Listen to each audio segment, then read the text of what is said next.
အားလုံးပဲမင်္ဂလာပါ The Story 4ကနေကြိုဆိုပါရစေဒီနေ့မှာတော့ကျွန်တော်တို့ရဲ့ငယ်ဘဝ Hero Bantan မှာ2026 version အသစ်ဆက်ထွက်ရှိလာတဲ့ Bantan Comic ရဲ့ issue number 1ကိုပြပြပေးသွားမှာပဲဖြစ်ပါတယ်အထောက်အတိုင်း VPN လေးတွေခံကြည့်ပေးဖို့တော့တောင်းဆိုချင်ပါတယ်ဗျာအဲ့တော့အချိန်လေးဆွဲမနေဘူး let's go Okayဒီ issue ရဲ့အစကိုအာကာသထဲမှာရှိတဲ့ spaceship တစ်စီးတွေကတက်ရှိတစ်ကောင်နဲ့စထားပါတယ်။သူ့ပုံစံကလူတန်ကြီးလို့ဖြစ်နေပြီးတော့မသိရင် Dragonet လို့ပုံစံမျိုးပါပဲ။သူကနောက်ဆုံးတော့သူစောင့်နေတဲ့အချိန်ကရောက်လာတော့မယ်။ငါက universe တစ်ခုလုံးရဲ့အုပ်ချုပ်သူဖြစ်တော့မယ်။ငါ့ကိုအာခံတဲ့ကောင်တွေတေဖို့သာပြင်ထား။ငါ့ကိုရှင်နိုင်တာဘာတစ်ခုမှမရှိတော့ဘူးလို့ကြိမ်းဝါလိုက်ပါတယ်။ဒါပေမဲ့သူပြန်ပြောတာကငါ့ကိုပြန်ရှင်နိုင်တဲ့လက်နက်တစ်ခုရှိတာကိုငါသတိထားမိတယ်။ဒါပေမဲ့မကြခင်မှာပဲဒီလက်နက်ကငါအပိုင်ဖြစ်လာမယ်လို့ကြုံဝလိုက်ပါတယ်။ဒါကတခြားသူမဟုတ်ပဲကျွန်တော်တို့သိတဲ့ Bantan Villain Vilgax ပါပဲ။ဒီ comment မှာက alien တွေရဲ့ပုံစံကိုတကယ် alien လိုမျိုးကြောက်စရာကောင်းနေအောင်ဖန်တီးရေးဆွဲထားပါတယ်။အဲ့နောက်ကဘာမျိုးပြန်ပြလာပါတယ်။တော်ရဲတနေရာမှာဘန်ကဆူမိုစလမ်မာနဲ့ပတ်သက်ပြီးတော့ရွှေဝါရောင်ကတ်မပေါက်ဖဲနဲ့အပြာရောင်ကတ်တွေပဲပေါက်လို့တော်တော်လေးကိုဘူပြီးတော့ပေါက်ကွဲနေပါတယ်ဒီနေရာမှာဘန်ဂွမ် Grandpa Max တို့၃ယောက်ရဲ့ပုံစံကလည်းကျွန်တော်တို့ကြည့်ခဲ့တဲ့ classic Bantan ထက်ပုံစံအများကြီးကွဲထွက်နေတာကိုမြင်ရမှာပါအဘန်ဆိုရင်ဘောင်းမီအရှိကြီးနဲ့မဟုတ်တော့ဘဲနဲ့ဘောင်းမီအတူပေါ့ပေါ့ပါပါပုံစံမျိုးဖြစ်နေပြီးတော့ Grandpa Max ကလည်းဝါနေရမျိုးမဟုတ်ဘဲနဲ့ဒီထဲမှာပိမ့်ပိမ့်ပပပါပဲဘန်နဲ့ကွမ်ကိုလည်း classic Bantan လိုမျိုး teenage ပုံစံမျိုးထက် clear လို vibe မျိုးပုံစံရေးဆွဲထားတာလည်းတော်တော်လေးကိုသဘောကျစရာပါပဲပြန်ဆက်မယ်ဆိုရင်အဲ့အချိန်မှာဂွမ်ကဘန်ကိုနင်ဒီစူမိုစလမ်မာကိုဆွဲလန်းနေတာဘလောက်တနာဖို့ကောင်းလဲသိလားလို့မေးတော့ဘန်လည်းနင်ရဲ့အခြေမြင့်မရှိတဲ့ alien theory ထက်တော့အစတရားလောက်တာပါသေးတယ်လို့ခနဲ့လိုက်ပါတယ်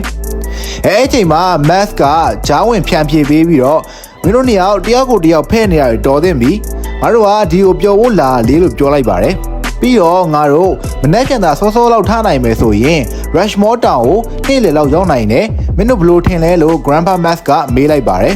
အဲ့တော့ Rushmore Town ဆိုတာကကျွန်တော်တို့ Bantan Classic မှာမြင်ခဲ့ရတဲ့ Grandpa Max ရဲ့ alien နီးပညာတွေထားတဲ့ဒီနေရာကြီးလည်းဖြစ်ပါတယ်အဲ့နဲ့ဘန်ကအဲ့နေရာကို Google ခောက်လို့ရရင်လည်းကောင်းတာဒါပေမဲ့အဖိုးရဲ့ no device rule နဲ့တော့တကယ်ယူတော့မှာပဲလို့ပြောလိုက်ပါတယ်အဲ့နဲ့ကွမ်ဝင်ပြီးတော့ Google ခောက်တယ်ဆိုတာကိုယ်တိုင်သွားရှာကြည့်သလိုပဲညံကြီးရှင်ရဲ့လို့ရွေးလိုက်ပါတယ်အဲ့နဲ့ Grandpa Max ကကြားဝင်ပြီးတော့ဖြတ်ပြောလိုက်ပါတယ်ဒါအပြစ်ပေးနေတာမဟုတ်ဘူးဘန်ငါတို့၃ယောက်နွေရာသီတစ်ခုလုံးအတူတူရှိနေမှာဆိုတော့မင်းတို့နှစ်ယောက်ကိုစခရင်နဲ့မျက်နှာအမြဲကတ်နေရမျိုးမဖြစ်စေချင်ဘူးလို့ဆိုလိုက်ပါတယ်Grandpa Max ကအဲ့လိုပြောတော့ကွမ်ကစိတ်မပူနဲ့အဖိုးကြီးအ ਨੇ ဆုံးတော့အဖိုးရဲ့ဆုံးမစကားကိုနားထောင်မဲ့သူတမီးတော့ရှိပါသေးတယ်လို့ပြောလိုက်ပါတယ်။ဘန်လည်းမခံပါဘူး။နေเจ้าမအောင်အမြဲဒီလိုပဲလား။နေကြည့်ရတာဆီယမတို့ရဲ့အိမ်မွေးခွေးလေးလိုကြာနေရပဲလို့ကွမ်ပြန်ပြောလိုက်ပါတယ်။သူတို့နှစ်ယောက်ကိုထင်းရမှာကြည်ပြီးတော့ Grandpa Max ကတော့သူ့ကိုယ်သူမင်းလုံနိုင်တဲ့ Max ဒါက3လတည်းပဲလို့ပြောလိုက်ပါတယ်။ကိုအားပေးတဲ့သဘောမျိုးပါပဲ။ Grandpa Max ကလည်းအစတွေကသူတို့နှစ်ယောက်ကိုတော်တော်လေးကိုစိတ်ညစ်နေတဲ့ပုံပါပဲတကယ်ကိုထိမ့်မနိုင်သိမ့်မနိုင်နေပါပဲအစပြောရင်ဘန်ကကွမ်ကိုနင်ဒီနွေရာသီတစ်ခုလုံးကိုပင်ပင်မမတ်နဲ့တကယ်ဖြတ်တန်းနိုင်လို့လား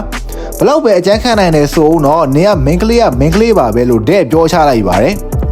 ကွမ်လည်းမခံချင်စိတ်နဲ့နင်ဆက်ပြောစမ်းလို့ပြောနေတော့မှာပဲ Grandpa Max ကငါမင်းတို့မိဘတွေကိုမင်းတို့အမေရိကတစ်ခုလုံးလိုက်ပြမယ်လို့ပြောခဲ့တာမင်းတို့အခုလိုမျိုးမတဲ့ပုံမျိုးနဲ့ဆိုရင်မင်းတို့မိဘတွေကငါ့ကိုအပြစ်တင်ကြတော့မှာပဲလို့ပြောလိုက်ပါတယ်ဘန်လည်းစင်ပူပါနဲ့အဖိုးကြီးကျွန်တော်ရဲ့ကတ်တွေစူမိုစလမ်မာကတ်တွေရှိရင်အဆင်ပြေပြီဘေးကဦးကြောင်ကြောင်နဲ့ကောင်မလေးကတော့သူ့ရဲ့သိပ္ပံစာအုပ်တွေပဲယူလာရလို့ပြောလိုက်ပါတယ်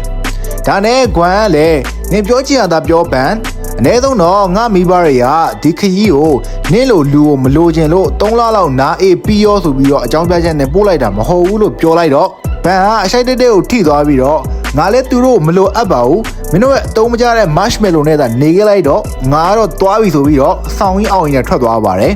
တစ်ဖက်မှာအစိုးရကလည်းအာကာသတွေကနေအရှိန်ပြင်းပြင်းနဲ့အရာဝတ္ထုတစ်ခုကိုထောင်လန်းမိပြီးတော့ဘာကြီးလဲဘာညာနဲ့မေးပြီးတော့ဒီအရာကိုခွဲခြမ်းစိတ်ဖြာဖို့လုပ်နေပေမဲ့ဒီကောင်းရဲ့အချိန်ကတအားကိုမြန်နေပါတယ် အဲ့ချိန်မှာဘန်ကလည်းတောထဲမှာတကောင်နဲ့လမ်းပြောင်းနေပြီးတော့ငါဒီလိုဒုက္ခရောက်နေတာကိုဂွမ်ကတော့တော်တော်ကြီးကိုကျေနပ်နေမှာလို့ပြောတော့မှရှိသေးတယ်စောစောကအုတ်ကခဲကသူ့ရှိတက်တက်ယူကြလာပါတယ်ဘန်ကဘာကြီးလဲ Grandpa Max ကိုတွားခေါ်ရင်ကောင်းမယ်လို့ကြံတော့မှရှိသေးတယ် Omnitrix ကသူ့လက်ကိုပတ်သွားပါတယ်ဒီ Omnitrix ကကျွန်တော်တို့ကြည့်ဘူးတဲ့နိုင်ပုံစံမျိုးတန်းလာတာမျိုးမဟုတ်ဘဲနဲ့ living organic တခုလိုမျိုးပါပဲliquid ပုံစံအတန်းလိုက်ရနေမှာဘန်ရဲ့လက်မှာနိုင်လိုပုံစံမျိုးပတ်သွားတာတော်တော်လေးကိုသဘောကျစရာကောင်းပါတယ်ဒီနိုင်ကို dynamic Omnitrix လို့ခေါ်ပါတယ်အဆက်ပြောရရင်ဘန်ကဒီနိုင်ကိုချွတ်ဖို့လုံးပန်းနေတော့မှာပဲစောစောကအုတ်ကာခဲပြက်ကြတဲ့နေရာကို military ရောက်လာတော့ဘန်ကတစ်ပင်တော့ကိုပြေးပုံလိုက်ရတယ်သူတို့ကဒီပြက်ကြတဲ့နေရာအရာကိုလိုချင်တာဘာမှတော့သူတို့ကလည်းမသိကြဘူး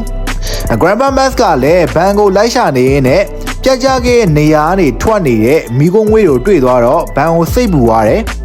အဲ့အချိန်မှာဂွမ်ကတော့နားအေးတယ်ဆိုပြီးတော့ Max ရဲ့ကားထဲမှာစာတိုင်ဖတ်နေလေရဲ့ဘန်တယောက်ကတော့နိုင်ချွတ်မြတ်လို့တော်တော်လေးကိုတိုင်ပတ်နေပါပြီအဲ့လိုနိုင်ချွတ်မြတ်လို့တိုင်ပတ်နေတဲ့တောထဲမှာစက်ရုပ်လူမျိုးဝုန်းဝံတကောင်နဲ့တွေ့ပါလေရောရိုးရိုးတန်းတန်းဝုန်းဝံမျိုးတော့မဟုတ်ဘဲနဲ့စက်ရုပ်လူမျိုးအကောင်အကြီးဝုန်းဝံကြီးတကောင်နဲ့ပါဘန်လေကြောင်ဝါလန်ကလည်းဝုန်းဝံ6လန့်နေတော့နိုင်ရရုတ်တရက်မီးလင်းလာပါတယ်ဘန်လည်းဘာမှမသိပဲသွားနှိပ်လိုက်တာ forums ပုံစံကိုပြောင်းသွားပါတယ်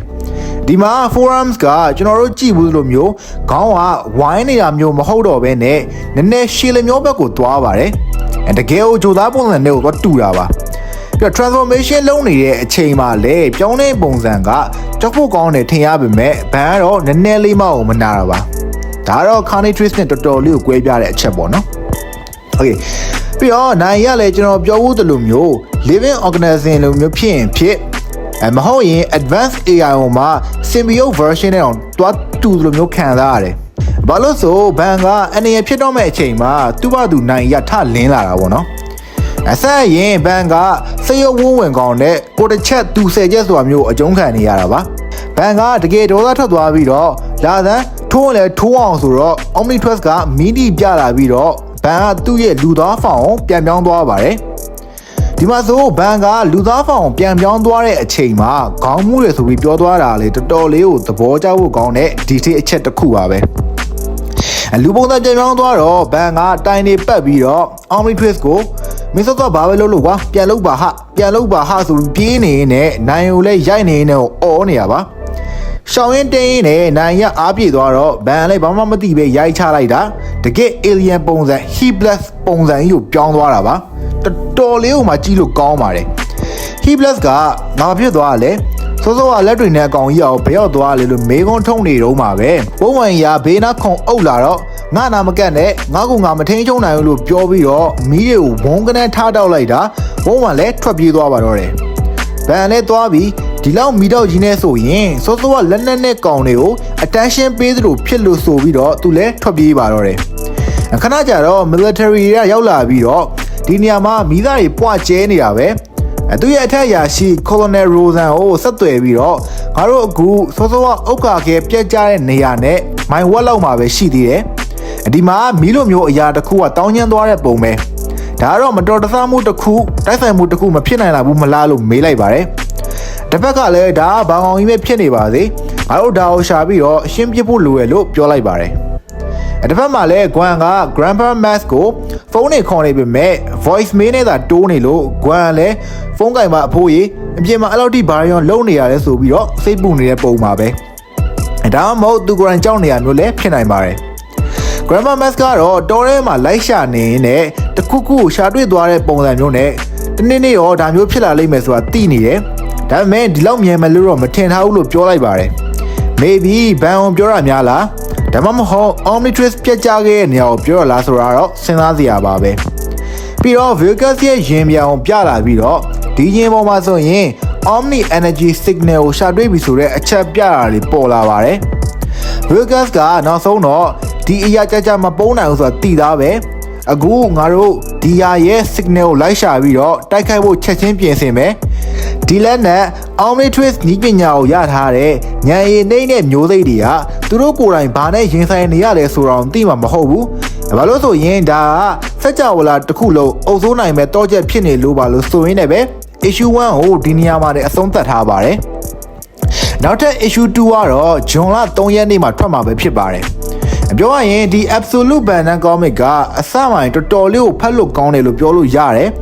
ဘန်ရဲ့ hero side နဲ့တခြား villain side တွေကိုပြထားရုံနဲ့မဟုတ်ဘဲနဲ့